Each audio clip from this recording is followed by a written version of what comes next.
Today on That's Classic, we have none other than an old friend, somebody that really That's Classic has brought us back together after like 20 years. None other than Rob Stone, who played Kevin Owens on Mr. Belvedere. Rob, thanks so much for being here on so many levels. Thank you, John. It's great to be here. Thanks for reconnecting.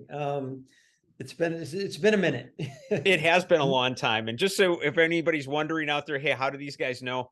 We met on Angry Beavers, the audition Angry Beavers, which I believe was a Nick show. And we came down to the last three duos and we almost got it, but hence it did not happen. Voiceover, right? It was voiceover, yeah. Right, yeah. Yeah, that was it. Yeah, I do remember that. Yeah, it was actually quite a funny moment. But anyway, so let's get rolling right away. And Rob, tell me about that first audition for Mr. Belvedere. You know, I understand in reading that it was your first pilot audition, not your first audition, but first like pilot audition for a lead, right? Yeah, not only for a lead, that was my first regular series role for a pilot ever, honestly. Wow. Now, I don't want to give the false impression. I had been on other auditions for like guest parts and things in television and film, a lot of which I did not get, by the way. But this was the first regular series role that I auditioned for. So I was, off the charts in terms of being fortunate. And it was definitely a case of, I think, ignorance is bliss. Yeah, you probably were going in so loose. Yeah. But and as you know, in the first round, you go in and it's a room full of people, and you feel like everybody in the world is there, and so you don't really have that pressure because it's like, oh, I'm not going to get this. There's 100 people in the room and stuff. Right. And then it gets whittled down, then you get called back and there's less people in the room, and then you meet with the producers, and then you come back again and there's less people. And then sometimes you meet with the director or whatever. Yeah. So that whole process actually took over the course of about a month before we went to network. And I don't know if your viewers, how familiar they are with that, but that was a whole different new experience for me. Not one I necessarily, put an enemy through, because it was very intimidating, but but luckily it worked out. But yeah, for those who don't know, basically when they get down to the final, like 1 or 2 or 3, each role of a new show, they had, in my case, it was down at ABC in Century City and Los Angeles. Oh, wow. And the Twin Towers of Los Angeles and Century City. So these high rises, and you go all the way up. Oh my God. And, you're in a room now with maybe 1 or 2 other people, and then they bring you in one at a time. But once you go in the room, it's, it was like there were risers with just executives, pretty humorless executives. Oh my gosh. I might add. And I was just kind of the naive kid from Texas, so I had never experienced this. So I just kind of come in and say, "Hey, how y'all doing?" And wow, there was like no response at all. In my mind, I'm here like, okay, this is going really well. And luckily, then I kind of loosened up, and they had another actor. In this case, it was Christopher Hewett, who ended up playing Mr. Belvedere. Oh, wow, that's there to read with, and that's really what made the difference, because Chris and I connected, and he's just he was such a wonderful, generous actor. So once we started, doing the script, I kind of calmed down, and I think that helped. Was he already cast at that point, or was he also going? He was the only one cast other than Bob Uecker. Oh. And Bob Uecker, who played my dad, and a lot of people, know from his stints on, Tonight Show. I think he's one of the most booked guests actually on the Tonight Show. Yeah. And stand up and Major League and the Miller Lite commercials. Miller Lite. Yeah. He's still to this day the voice of the Milwaukee Brewers. He does play-by-play for the Milwaukee Brewers because he was a professional baseball player. Yeah. And as he would say, not the best professional baseball player, but that's where you get a lot of his humor from. But no, they were great. They were great. Those were the only two that were cast. Everybody else that was at network were there to read for, you know, the family, the kids, Yeah. and so forth. Yeah. Did you, for your role, do you remember like were the other people on the way, like people that you were like, oh wow, that's so and so, or anything like that? Did you recognize any of the actors? I don't think I did actually. Well, again, you know, you're given, you go there and it's your time slot. Right. And so when I first got there, I think they were reading for the part of my younger sister. So a couple of people, Tracy Wells, who ended up getting the part, was not there. We didn't meet at that audition. But maybe she had already gone, but there were a couple other people waiting for that. And then there was another actor that I met, said hello to, seemed like a great guy. Right. You know, but we were both kind of in the same boat. We were just, you know, kind of just chatting very briefly and kind of wished each other well, and neither of us had any idea what was behind the big door. Wow. So we were like, I don't know. Well, you know, we'll see what happens. So. And how old are you at that point? How old? Well, here's the thing. I've always played younger. I was playing younger on the show. Yeah. In the pilot, Kevin was just getting his driver's license. So, you know, 15 to 16, right? Yeah. 16 years old. And I was already in college. I was, so I was at USC, which is what brought me out from Texas, which is where I'm from Dallas. Yeah. And did you, so first of all, well, I guess we'll step back. One thing I wanted to say about Uecker, by the way, is I'm originally from Milwaukee. So nice. So I've known about him for a long time. And I was going to tell you one little fact that's, he's like a legend there, by the way. He is. But he is. The one thing that I read recently about him that I thought was pretty wild, he had never signed a contract all these years with the Milwaukee Brewers. It was always a handshake. And then because of the changes to the SAG-AFTRA health plan, he finally signed a contract with him just to get the health benefits. Oh, that I didn't know. Yeah. But he had told me about the handshake thing. And you know what? That's Bob. That's you. You know, he's you know, what you see is what you get. He is the nicest man in the world, the most hilarious guy I've ever met, off camera and on. Oh yeah, I could see it. And we would just go to work and laugh, you know. But he's the kind of, you know, he's just a fun person that everybody wanted to be around and hear his stories. He's got great stories. But besides that, which a lot of people don't know, he's also just got a heart of gold. Just a great guy. Are you still close with him? Yes, absolutely. I'm close with everybody from the cast, actually. And I know it sounds cliche and boring, but it really was like a family. Not only the on-camera family, but the off-camera. You know, in the crew, the directors, and we still all get together from time to time. During the pandemic, actually, just to sidetrack a little bit. Sure, go ahead. We ended up doing a little bit of a kind of a Zoom reunion. And Bob and his wife Judy, they were very concerned about the technology because they weren't used to Zoom and all that. So we kind of, you know, worked all that out beforehand, and it was a lot of fun. But to answer your question, we keep in touch, and he's great. And speaking of being a legend in Milwaukee, you probably know this, but he has a statue outside Miller Stadium.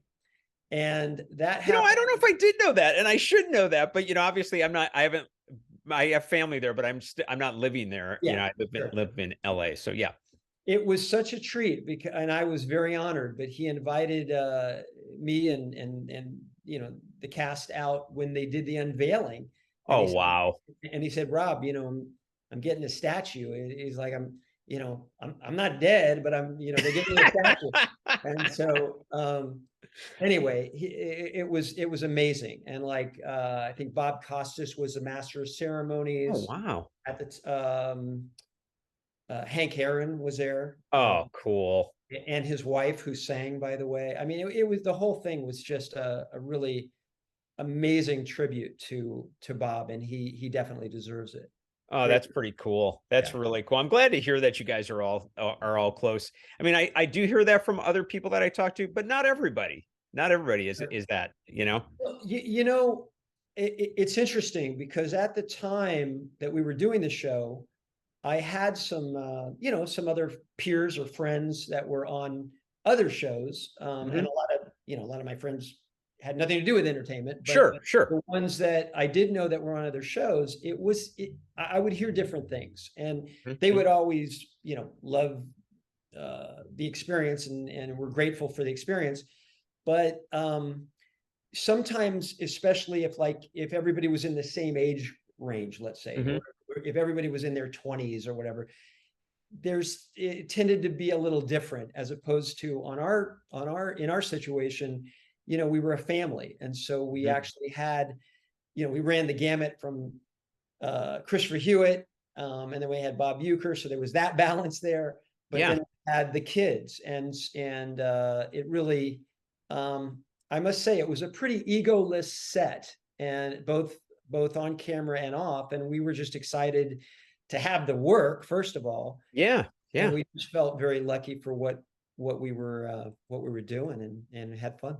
Who during that time you mentioned like some of the other, I'm trying to think of who some of the other, I guess, younger TV actors there were at that time. Who did you kind of know, or who did you see, in that circle, so to speak, at that time? Yeah, I mean, we're talking 80s. No, So I definitely. we're going back. But like Head of the Class was on when we were, Family Ties when that was going on. Would you see Michael J. Fox? Well, I I first of all, even when I was growing up in Texas and in Dallas, Family Ties was like, and Michael J. Fox and Back to the Future. I mean, I was like a huge fan. Me too. Me So, too. I mean, he made a real big impact on me. Yeah, me And too. I was lucky enough to meet him. I won't, he definitely wasn't a friend, Yeah. that I knew well, Yeah. but there was a couple of events from time to time that shows would do, or people would have birthdays or charity events and so forth. And I was lucky enough to meet Michael, and he was just and is, from everything that I hear to this Yeah. day, especially dealing with Parkinson's and everything that he's dealing with, Hmm. he couldn't have been more down to earth and more really interested. I mean, I was just starstruck, but he was Yeah. asking me, he was interested in finding out about things that he had heard about, that I was starting doing some directing and so forth, but couldn't have been Wow. a nicer guy. And Wow. yeah, that, and That's so cool. Yeah. they always say, kind of, be careful about meeting your heroes, but in the case of Michael Fox, he really is, and has gotten more so, I think, over the years, dealing with Yeah. his challenges. Really somebody I admire quite a bit. I was honestly, Rob, he was my idol. He is one of the reasons I came out as well. It's so funny you would say that. It's a Yeah, it, I would have had I by the way, I did get the chance to meet him as well. great. Believe it or not, yeah, in a bizarre deal. I mean, make a very short story of this. I had only been out here about a week and a half, maybe 2 weeks, Wow. and somebody I knew said, "Hey," literally, like one of the few people I even knew in town said, "Hey, I'm organizing this thing that they have for I think it was like water, toxic water or whatever in California, and there's like a bunch of celebrities. They're coming down. They're flying into LA. They've been on a bus going up the coast.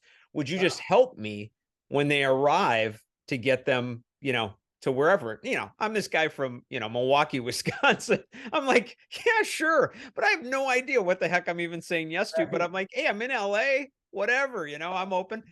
And on it, and I had on the blazer, and I used to get a lot of people saying, you know, my God, you remind me of Michael J. Fox. I used to get that all the time. And I'd be like, yeah, well, I love the guy, you know, but anyway, so I had on my blazer and I showed up, and I remember we were at LAX, and I get there and there's these 3 buses, and here come the celebrities or whatever. And I don't even know what I'm supposed to do. You know, the bus driver walks up to me and goes, "Hey, which route do you want to take to Sony Studios?" And I'm like, I don't even know where Sony is. Where's that? Yeah.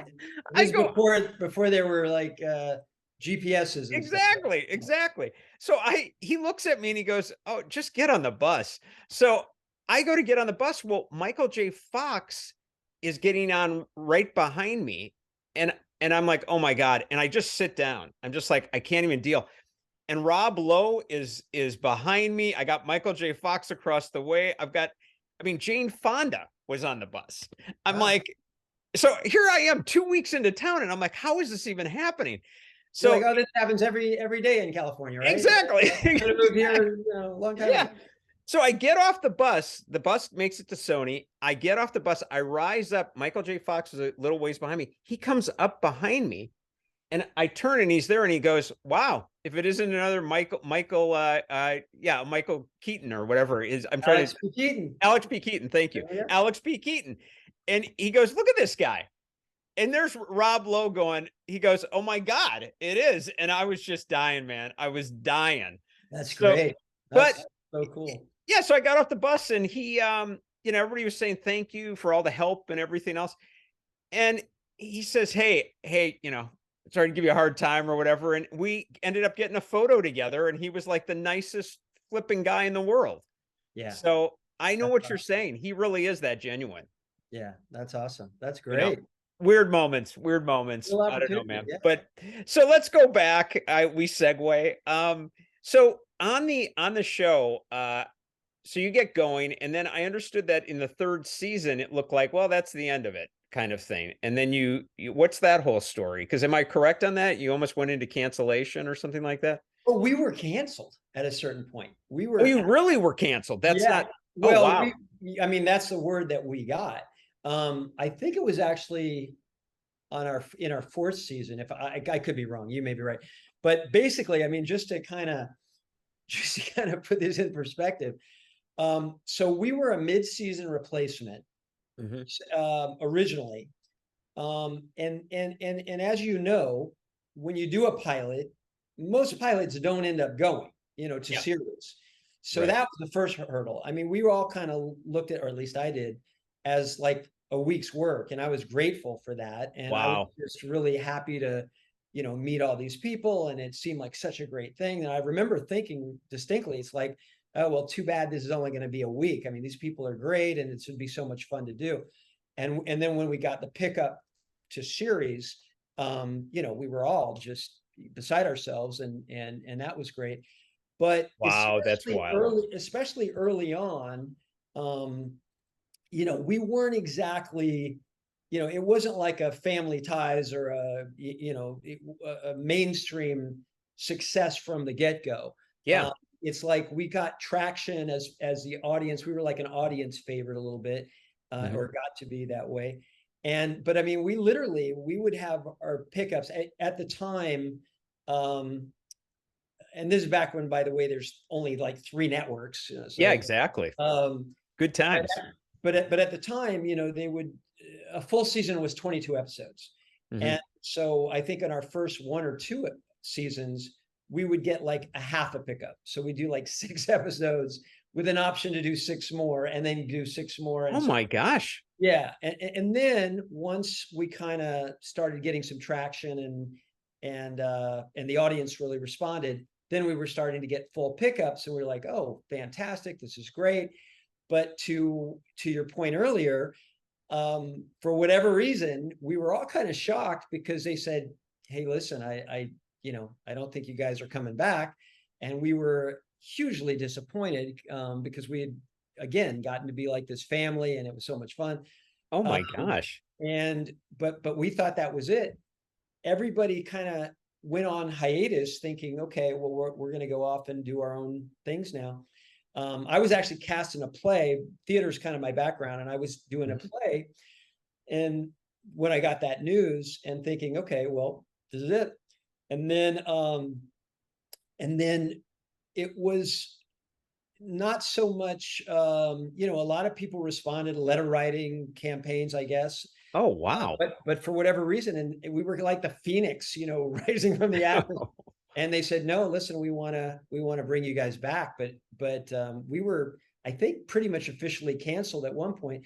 They brought us back, and then our ratings were better than ever. And then we were on for another 2 or 3 seasons. I mean, that's an incredible story. How many people get that possibility? So are you like off, you're doing this play and you get this phone call and you're like, oh my God, you know?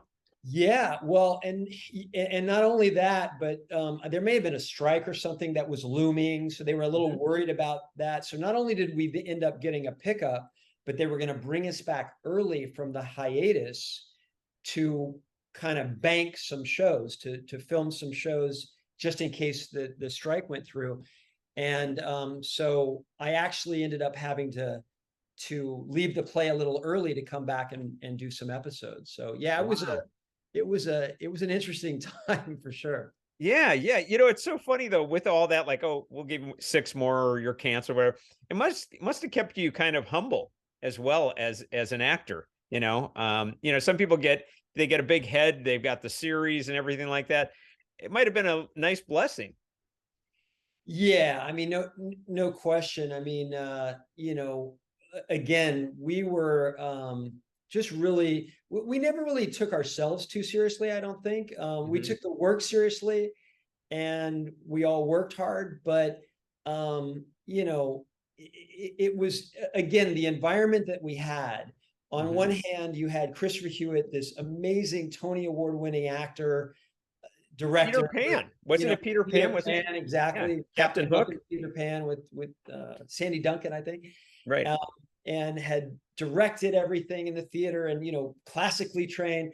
And then you have Bob Uecker, who was amazing on his own and hilarious. But one came from a very heavily trained background, and Bob was not. And so a lot of people would think, oh, these guys aren't going to get along, and they actually loved each other. They loved it. But having that balance of kind of like, for myself, and I think the other actors on the show, it was a great lesson to kind of see the professionalism that was part of it, but also, with Uecker around, you can never take yourself too seriously, or he'd bust your chops. So whenever, oh my gosh, if he sensed anything, he would, he'd be right on it, and more than anything, he would make fun of himself, of course, or he would, say, hey, we had I think the show won 1 Emmy, and it was for lighting. George Spiro Dibby was, and so George, who was the Emmy winner, and he'd be in the background, and sometimes, Uecker would just kind of be on set, even during the shows. We filmed in front of a live audience. Oh yeah. Between takes, he would just kind of bust his chops and just go, George, I think you need a little more key light here. I don't think my face is coming, I don't think exactly the way you want it. I mean, I know you want a friggin' Emmy and all that. Oh my God. But the audience loved it, and he would just make everybody laugh all the time. How did you feel going as, you're a young actor and you're trying to get things rolling? I know that you had a couple of parts or whatever, but it's like suddenly you're one of the stars of the show and you're in front of a live audience. What was that like when you went to shoot the thing, and it's like, okay, here we go, guys, and you look out and there's all these people staring at you? That must have been quite a deal for a young guy. Yeah, honestly, that was my favorite part. My favorite part was on the filming nights, with the live audience, because again, from about the age of 14, I had a theater background and doing plays, and I grew up doing plays. How did you start, by the way? Like, what was it that, because your parents, from what I recall, your dad was like head of oncology or something like that, right? Yeah, he ran the cancer center at Baylor Hospital in Dallas. he was very involved in that. And my mom was urban studies and psychology and worked at SMU. And so, yeah, no, I didn't come from an entertainment background by any Yeah, means. where'd that come from? Well, I mean, really, growing up, my parents really always instilled in my sister and myself, there was a real appreciation for the arts. And they were big theater lovers and movie lovers. Okay. And we'd have, Broadway and movie soundtracks playing all the time, or they would take us to the local theater and when things came to town. So that's really where I think it started. And then when I was about 14, I had a skateboarding buddy, and Wow. he said, "Hey, I'm taking these teen children's theater classes at a place called the Dallas Theater Center, and they're a lot of fun, and we can go skateboarding, when we're goofing around, and there's train tracks in the back of the theater. We can go play Butch Cassidy and Sundance Kid." And I'm Oh like, my "Okay, gosh. all right, I'm in." So I started going there, and that's really where I started, just realizing it was a lot of fun. I wasn't thinking of it as a profession at that point. It was just something fun to do, just like I was doing sports and doing other things. Yeah. Yeah. And I was very fortunate, but I don't know, about a few months after doing these classes, they needed a young actor to be in one of their main stage productions in Dallas at the Dallas Theater Center. And Wow. I was asked to audition, and I got the role. And so then for over a month, every day after school, I was going right from school to the theater and doing shows in front of live audiences. And that's really where the bug bit, I think. That's wild. But it was great. It was great training for me. And again, not thinking of it as a profession at this point, that was my first exposure to really seeing these other actors, because the other actors in the production, it was called Santa Fe Sunshine by Preston Jones, who eventually had some shows go to Broadway, Texas Wow. and so forth. But just showing up night after night and seeing that these people did this for a living, and that they took it seriously and had to be on time, and I couldn't, be skateboarding, and I had to keep my grades up, which was something that I had made a deal with my parents that if I were to do this, they were all very supportive, by the way, but they just said, just make sure, don't forget about school. Yeah. And, but again, I loved having that immediate feedback with the audience, and that was great. So then, fast forward to when I was doing the show in front of a live audience, to me, it was always like doing a little play, and there happened to be these 4 boxes with lenses on it, but it was great. I loved doing it in front of a live audience. And I never really, thank goodness I didn't allow myself to think that it was actually being beamed out to millions of people. Yeah, I was gonna say, yeah. How was, it's so funny because you were at like that age, that time, the 80s and all of that, where it was kind of like, Michael J. Fox, Rob Lowe, all these people, if you were a young male actor on a show, you were considered like a heartthrob kind of thing, Did you experience some of that where you'd go out and it'd be like people would just recognize you, or were you able to blend in? Yeah, I mean, I don't know about, listen, again, back to the fact there were 3 networks. And so, when you're on a primetime show, there's a lot of people watching. Yeah. And that I wasn't really prepared for. Again, we were doing these little plays, but in my mind, but then, the next day after an episode aired, suddenly people are looking at you and pointing, and and in many cases sometimes coming up and just saying, "Hey, I saw you on," which was always great. I really enjoyed that. But it was strange, and it takes an adjustment when all of a sudden, you walk out and people kind of knew not only me but everybody, on the show. And I must say that took a little of adjusting, because again, as a theater trained, actor, I always really loved observing people like in a diner or whatever. Right. And suddenly it's a little different, because then I'd be in a restaurant or something, and you'd see people, you know, recognize you a little bit, or they'd come up or whatever. So you can't help but be a little self-conscious. Hmm. What I tried to do, I don't know if I was always successful, but you know, I tried to, it was really important to me, to just respect everybody and try and, you know, answer whatever questions. And I tried to give as much time as I could, obviously, depending on the situation. If Yeah. you're there at somebody else's birthday party and the focus should be on them, you wanted to keep it that way. But no, it was, you know, it definitely took an adjustment, Hmm. but it was also really nice. And I was grateful to and cognizant that I had a job at the time where people would give, you know, would give you a feedback on how well or not that they thought you were doing their job. Right. And especially today in the age of social media and stuff, where Right. there's a lot of negativity and positivity. I mean, in some Sure. ways, we didn't have this, but you know, people that are actors or entertainers or well-known athletes, Right. gives them a dialogue directly with their fans. That's really cool.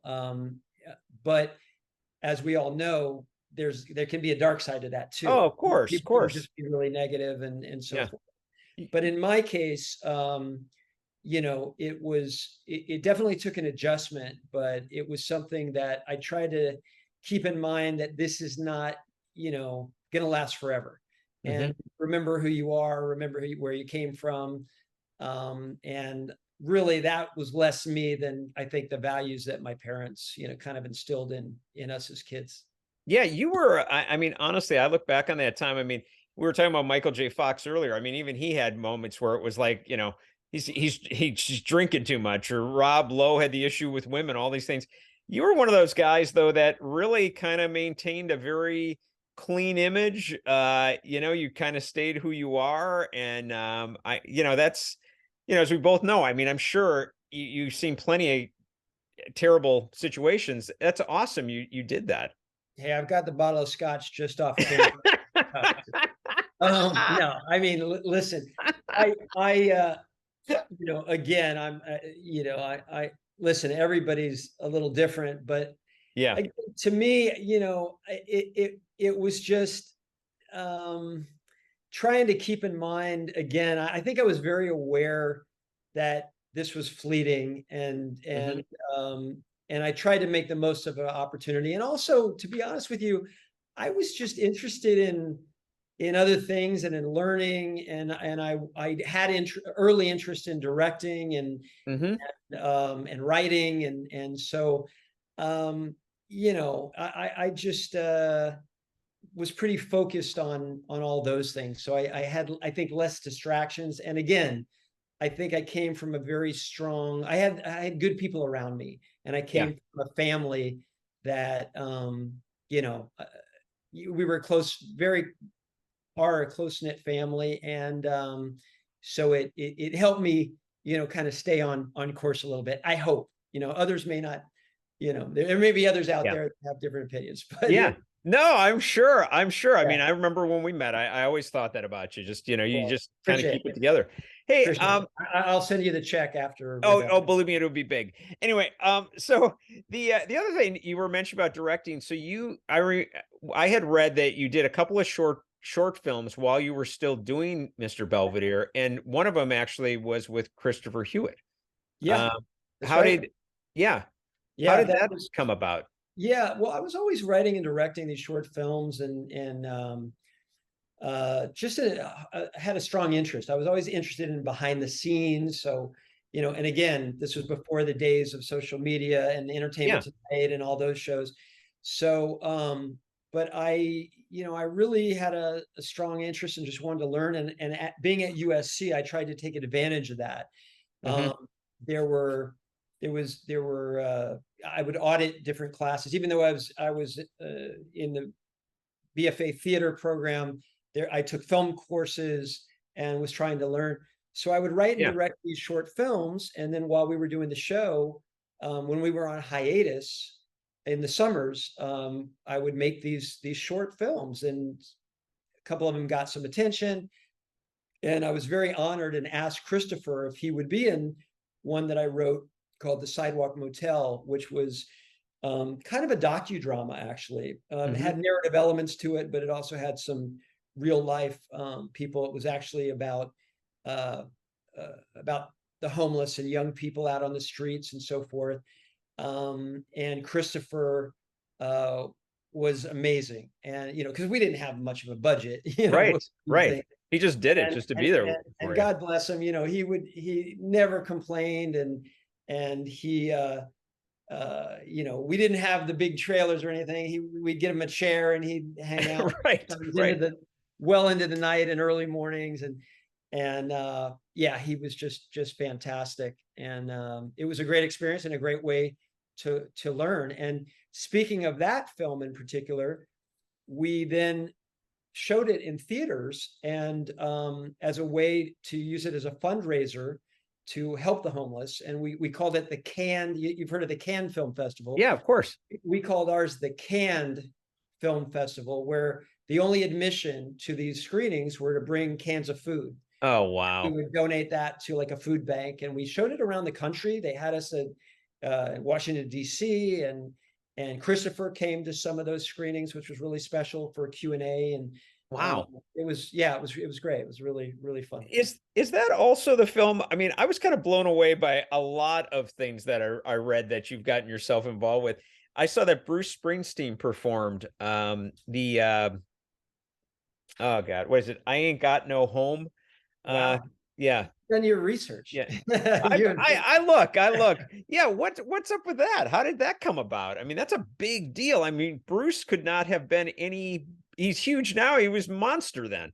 He was it at that time. He was the biggest thing in music. And again, another personal hero of mine. Oh, totally. And I couldn't believe it. And to be honest with you, like I said, I had written this film.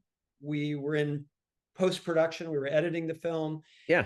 And I really had something in my head for a final sequence where we were going to show actually some beautiful black and white stills that I didn't take, but other people had taken and were nice enough to share with us. And it was for this in sequence. And at the time, Bruce Springsteen had been part of a tribute album for Woody Guthrie. Yeah. And there was a song, like you correctly stated, called I Ain't Got No Home. And he had done a cover of it that I heard that just knocked me out. And it was during production. And I remember thinking, oh my gosh, that'd be perfect. Yeah. Thinking, there's no way we're going to No way. Yeah, exactly. But being, again, back to the ignorance is bliss thing.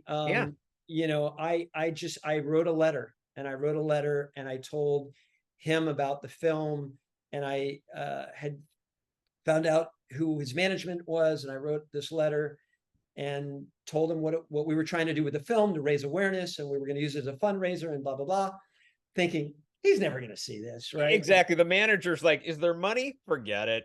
Yeah. And I sent it off. I mean, a handwritten letter, you know. Wow. Before email, right? Wow.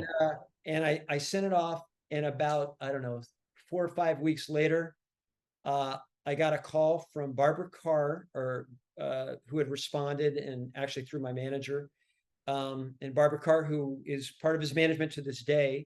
And wow. I am eternally grateful both to her and to Bruce, and said, I told Bruce about your film. He thinks it's great. Feel free to use his recording gratis. Oh, jeez. And I thought it was a joke when I first got the call. I really didn't believe it. Right. And again, it just blew me away. And so we were able to use that, and it's one of the most emotional parts of the film. And wow, I tried. It's funny. Bruce Springsteen, as some people know, he came out with a memoir. Yes, and he wrote a book. And he went around bookstores, and he was, like a book tour, and he was, signing books and everything. Yeah, I regret I didn't get to go to that. Yeah. And guess what? I was able to be there.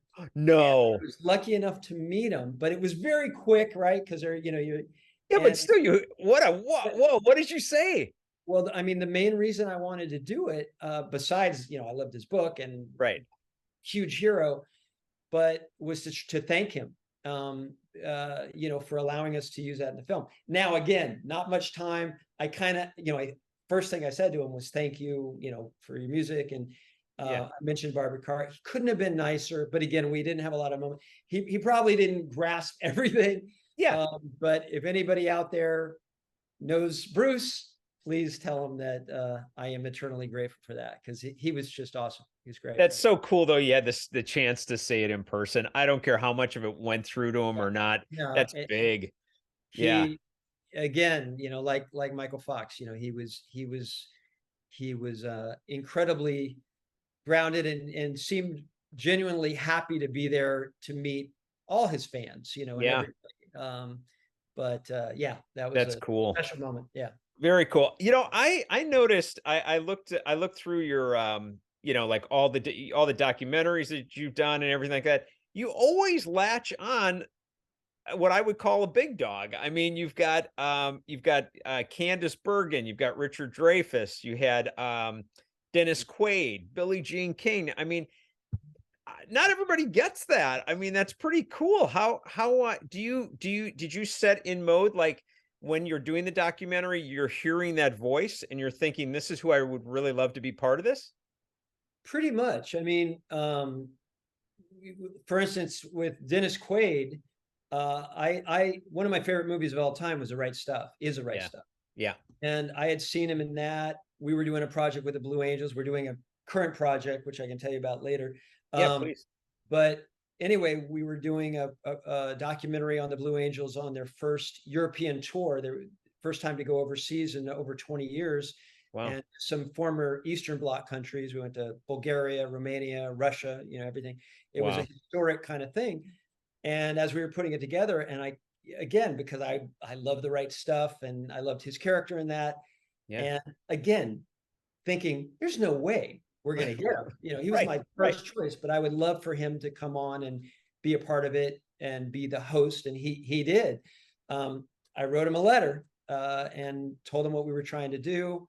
And luckily he's a pilot, so he responded. Oh, I didn't know that. Oh, okay. He's a big pilot and loves the Blue Angels. I didn't know that, but I figured there'd be some synergy there with him being a pilot.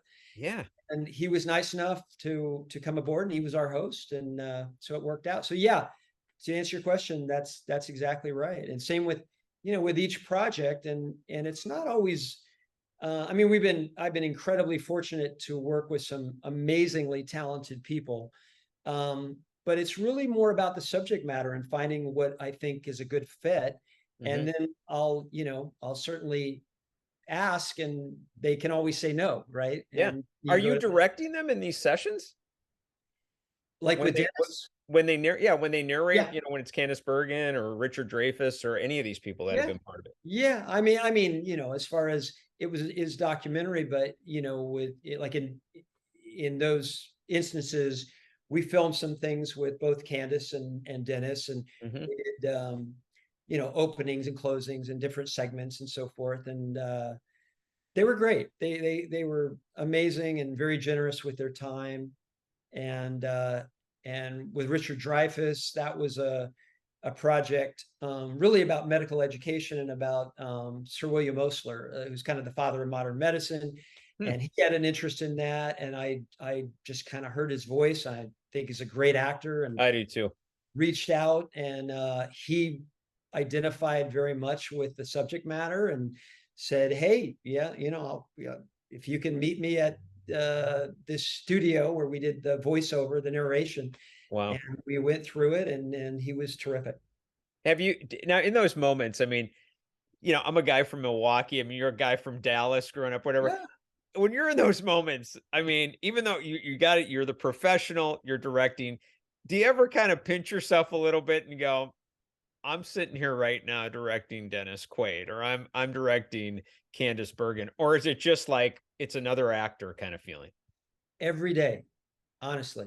I mean, I absolutely. There's lots of pinch me moments, and Yeah. all I try and do is not screw it up and try and get out of their way, especially when you're working with people that are that talented. Oh yeah. And but personally, on the inside, of course I try and be professional, Of course. but on the inside, it's like I can't believe I'm fortunate enough to have this opportunity. We Yeah. were able to do a film about filmmaking with some amazing directors that One vision. that are some of Yeah. my heroes that are directors. And again, I told you from an early age, I was in awe of these movies, even though I didn't understand how they were ever put together at the Yeah. time. Yeah. Growing Yeah. up, it were like magic to me. And then later when we were doing, and this was primarily for film students and so forth, Yeah.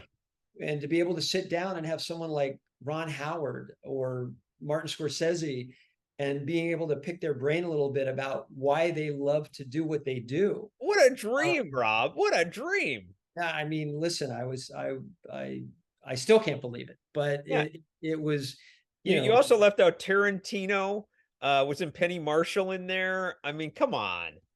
yeah, no, Wow. it was funny that was something that was kind of a snowball, because we started out and we were going to try and talk with some, directors about directing. Yeah.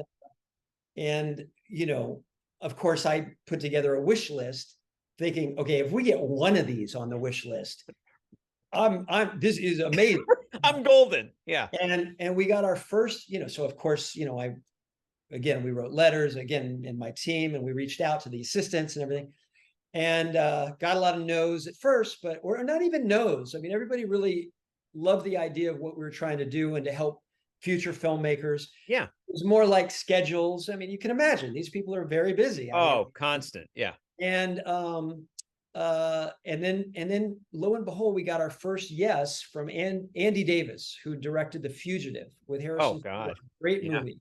Love it. And I got a phone call, and he calls my office, and again, I picked it up. He's like, "Hey, this is Andy Davis." Not even his assistant. This was Andy Davis. Oh my gosh. And I was like, "Is this a prank?" Right. Thinking in my head. Right. And couldn't have been nicer, and said, "Hey, this seems really cool what you're doing. I am up in Santa Barbara. Would you guys mind coming to Santa Barbara for the interview? Then I can do it."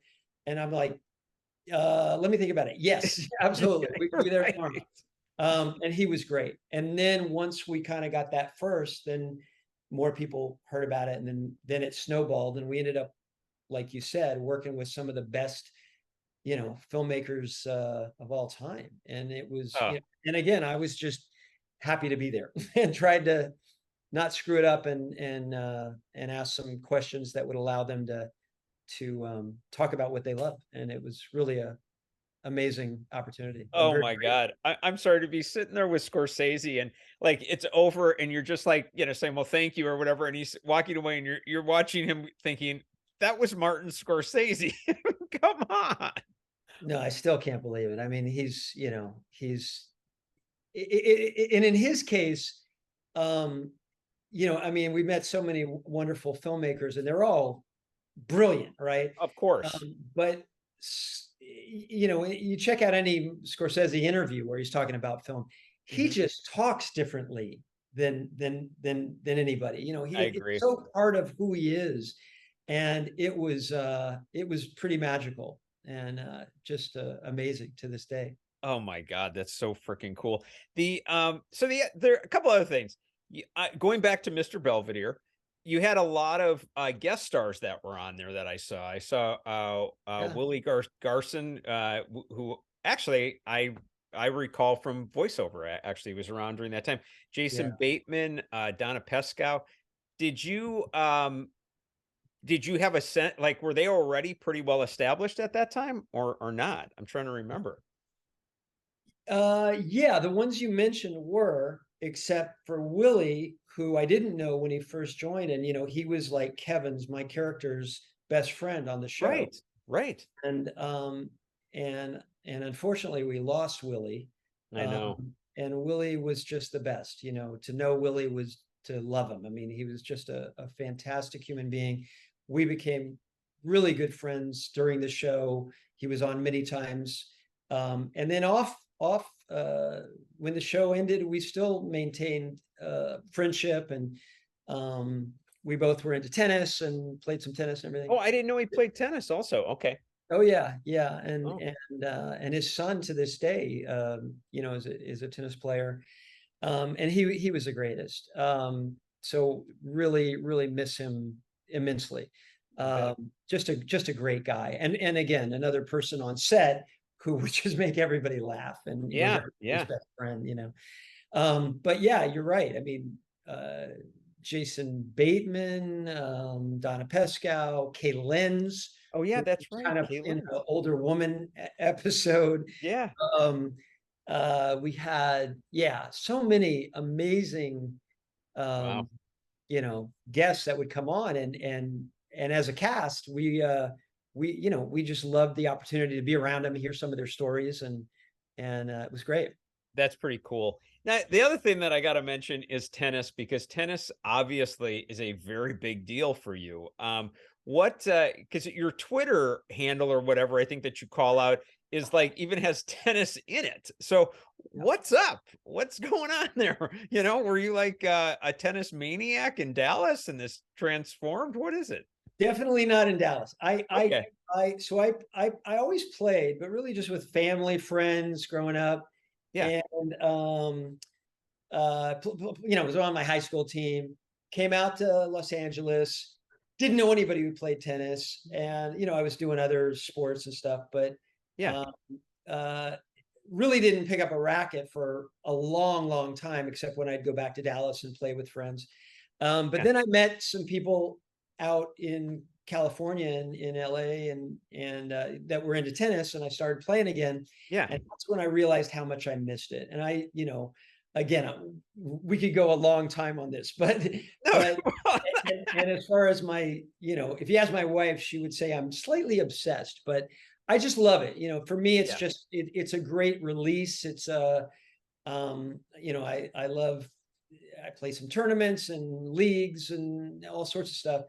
And I love to watch it. And again, you know, filmmaking, tennis, aviation, those are some of my passions. So whenever I get a chance to combine any combination of those, I feel incredibly grateful, and luckily I've been able to do that. But yeah, tennis is just a lot of fun, and it's you know, I recommend it to anybody. You know, it's a sport of a lifetime. You can play it your whole life, and Yeah. whether you're doing it competitively or just for fun, it's just a great sport. Yeah, my actually my wife's grandfather, I believe, played into his 80s. So you are right. You can Oh, play awesome. as long as Well, you that's want. great. Yeah, without a Fantastic. doubt. Yeah. Did so the other angle is just you were on all these shows. You were on like Silver Spoons, 21 Jump Street. Um oh, by the way, Super Mario Brothers Super Show. I saw that one. I was like, what? Anyway, what what would first of all, what was that like? Where'd that come about? That I don't recall that one. That was I have funny. I have no idea where it came from, other than got a call about it. They said, "Hey, do you want to do this? You're going to be playing yourself," which I was Yeah, like, "What?" yeah. Or a exaggerated version of yourself. Mhm. And I think somebody knew somebody. There was a common friend of somebody who had done the show and said it was a lot of fun, and but I really went in blind. I wasn't a huge gamer growing up. I mean, I Yeah. enjoyed the Me neither. basics, but Yeah. um, and I just remember going in, and it was wacky. I remember I had like one of those you know, what do you call them? For some reason they put me in a they thought this was like a rock star or actor um jacket that had the fringes, you know, Oh like, yeah, yeah, yeah, yeah. Yeah, you I can know, picture it. whatever. And it was a wacky time, a wacky thing, but it was a lot of fun. It was you know, it was fun. I don't know that I've ever seen it to this day, but somebody mentioned it a couple years ago and saw it either on YouTube or whatever, Yeah. or my kids busted my chops when they heard about it or Oh, something. that's funny as hell. But yeah, Yeah. that was one of the more obscure ones. Yeah. Yeah, I got you. And what about well, 21 Jump Street, of course, Johnny Depp, you know, that was his like step into stardom. Yeah. What do you recall him at that time? Do you Oh recall? yeah. No, absolutely. No, that was filmed in Vancouver. That was on a hiatus from Belvedere. So I was fortunate enough to be asked to be in an episode. I was there for a couple weeks Wow. and didn't know any of the cast at the time, but they were fantastic. And Johnny was great. And it was funny. I think they had been on maybe a season. So Johnny Depp mania was just starting to kick in, but it really hadn't yet. And Johnny was fantastic. He was great. He was all about the acting and the performance. We hit it off right away. We had some pretty intense scenes right away, like on day one. And I remember having off camera some conversations with him, just, talking about the scene and how it went. And then he would ask me questions because I had been on Belvedere at this point 4 or 5 seasons, and he was like, and he was like, back to your earlier question about when people start to know you, how do you navigate that? And he was trying to navigate that at the time. It's hard to believe now because he's like, everywhere, right? Yeah. People know him. He's a legend, and rightly so. I mean, as an actor, he's an incredible actor.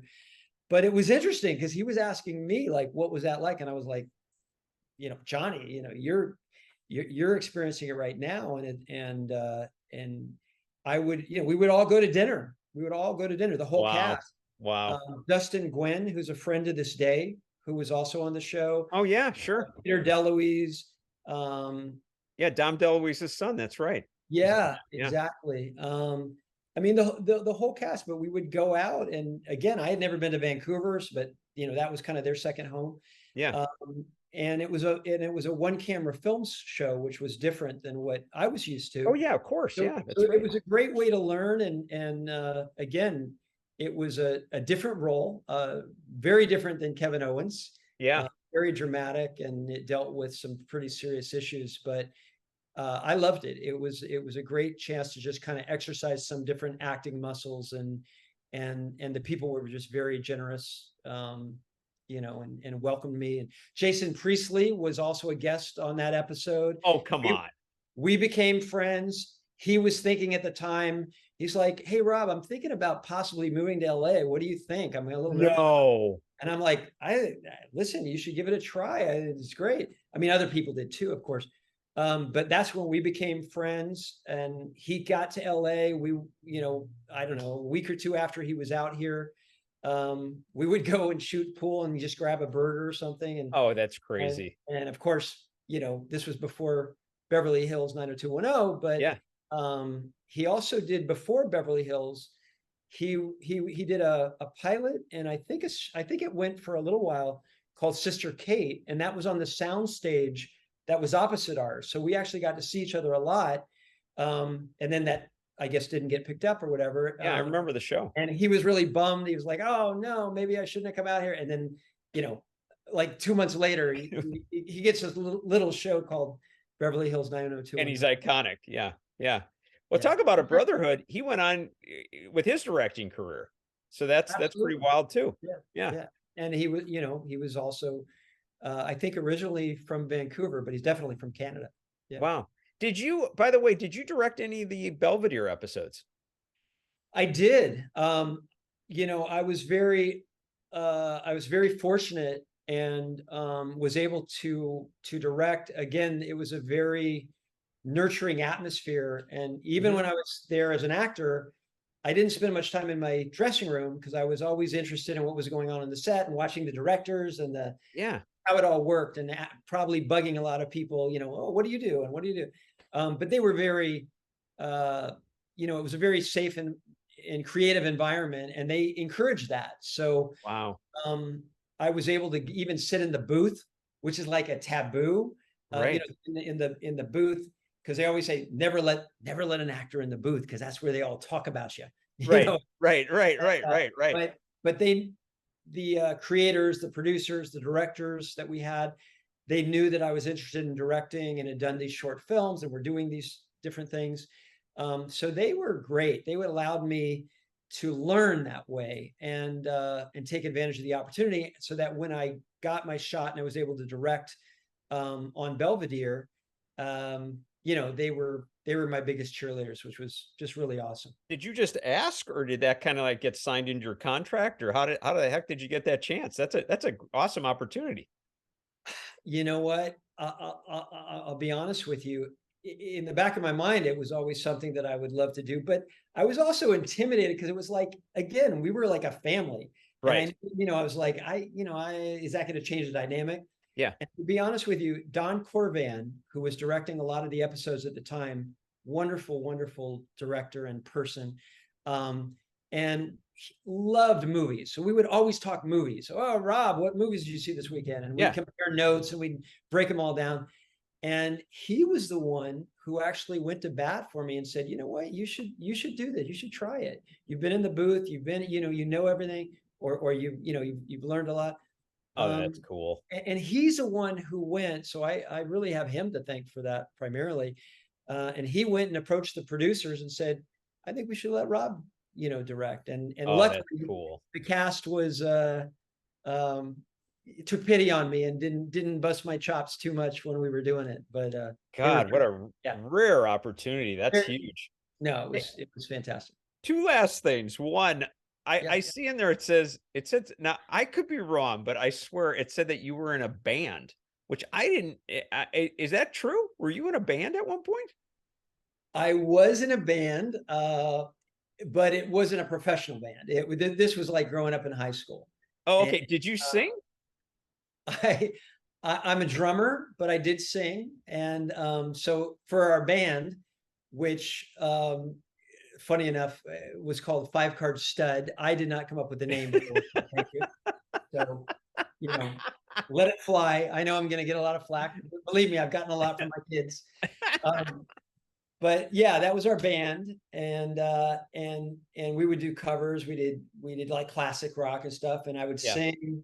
But we also had other singers in the band too, and I'd play the drums. And then when I came out to LA, I played a little bit in college, did some in some bands, and a little bit of jazz, which I also love. Yeah. And have a set to this day. So I love to play. I love to get together with other musicians, and it's just a lot of fun. Yeah. Oh, that's cool. By the way, did you finish your studies at USC while you were on the show? I did. So when we were doing Belvedere, I was a senior at USC.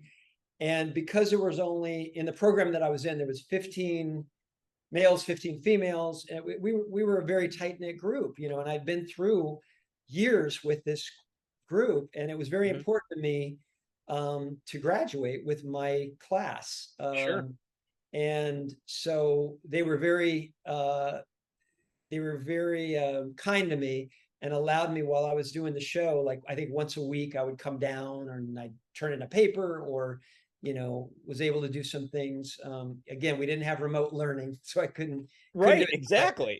But I would go down to USC, and I was able to graduate with my class, which was really important to me. And definitely wanted to do that, not only for me, but my parents, who had invested in my college career. Yeah. But so I was very fortunate to be able to graduate with them. Okay. One quick question. When you were doing the Blue Angels, or even now, have you flown upside down in the plane like the one that's behind you? I have. This is called the Fortis, where which is crazy. I was very, very fortunate, and have been very fortunate, and I got a ride at an F-18. Oh God! I went down to El Centro, which is where they do the winter training, and they told me, it's a two-seater, so pilot's in the front, I'm in the back, but we have communication and stuff, and from the get-go, they were like, "Hey, Rob, listen, we're going to be up for about 45, 50 minutes. Wow. We can do as much or as little as you want. We want this to be a fun experience." And I was like, when am I going to get this chance again? Yeah, exactly. Come on. Even if I pass out, or, Yeah. And I'm very proud to say I kept my cookies. I kept my lunch. I did not throw up. Did you really? Yeah, I didn't pass out, but I grayed out at one point, which is kind of where you get a little bit of tunnel vision. But Wow. it was amazing. I mean, it was the ride of a lifetime. A roller coaster will never be the same. Oh, wow. And we were up for about 50 minutes doing everything you could imagine, flying inverted. On takeoff, we were 50 feet above the runway, taking off. Oh And my God. we went from 50 feet to 10,000 feet in about 8 seconds. So it was like a Holy. rocket. Whoa. And we pulled about 7.5 Gs, and Oh, which is like your, big brother sitting on your skin's chest. gone. Yeah. Yeah. And but it was incredible. I mean, we did inverted flying, they did everything, and I'm forever indebted to the team, and they're just the greatest to work with. And like you pointed out, we're actually doing a feature documentary with them right now for IMAX. Wow. That'll be out in theaters probably mid 2023. So next week I'm headed to Pensacola, Florida, which is where they're based. Mhm. And I'm just fortunate enough to be working with some incredibly talented partners and people. I'm one of the executive producers, Mhm. but for those of you who have seen Top Gun Maverick, Glenn Powell, who's in that, is also a producer on the film. Oh, wow. Paul Crowder, who is an amazing director and has done some incredible documentaries, and Glenn Zipper. We're working with the same aerial coordinator from Top Gun, a guy Oh named my. Peter Rosa, Oh my God. who's incredible and great. Everybody. And Greg Wooldridge, who actually led the team. He's the only person to lead the team 3 times as the commander. Wow. Who's just an amazing person in general, one of my favorites on the planet. And so I again, back to your pinch me moments. I mean, I'm just incredibly grateful to be a part of something that I hope will inspire a lot of people, and it'll be a lot of fun. But it's as much about the people as it is about the flying. The flying is going to be incredible. Yeah. Hopefully people will they'll see things that they've never seen before, even if you've been to a Blue Angel air show. Mhm. But also the amount of excellence and precision and teamwork that goes into the entire team. It's really about the humanity as well as the hardware. So hope people Gosh. check it out. Yeah, definitely. You kidding me? I'm gonna definitely check that out. Well, last thing, Rob, I always leave it to everybody I have on the show, just what you would want to say to the fans, what you want to say to, either your fans or just Mr. Belvedere fans of the show. What would you like to say to them if they're watching, when they're watching this, basically? Yeah, I mean, again, I would just say thank you. Thank you for watching and being a part of the show, and other projects. Back to what I was saying before, I feel incredibly grateful to be a part of a profession where you can hopefully reach some people, even, and whether that's giving them some laughs and just taking them out of their daily challenges and stuff, or whether it's inspiring them and in something that they saw in a documentary or whatever. Yeah, that would be the main thing. Is I just feel incredibly grateful and fortunate, and thank you for watching, and it's great to hear from people when they see or experience something that they feel is meaningful. And thank you to you, John. Oh, I appreciate it. Where can they reach out to you in case somebody wants to, by the way? What do you Yeah, you mentioned my Twitter handle. That's probably the easiest. It's at Rob Stone Tennis, I believe, is the handle. There you go. And then if you want to, that's probably the easiest way to reach me. I'm on some of the other social media, but that's the main one. I got you. All right. Well, listen, Rob, thank you so much. It's great. I'm stoked we're reconnected. I appreciate you being on, and awesome stories. Loved it. No, appreciate your questions, and great to reconnect. You got it, bud. Thanks for having me. All right. Take care. Bye. Go ahead and hit the subscribe button in the corner of the video and the notification bell so you can be notified when I release my next episode. Enjoy.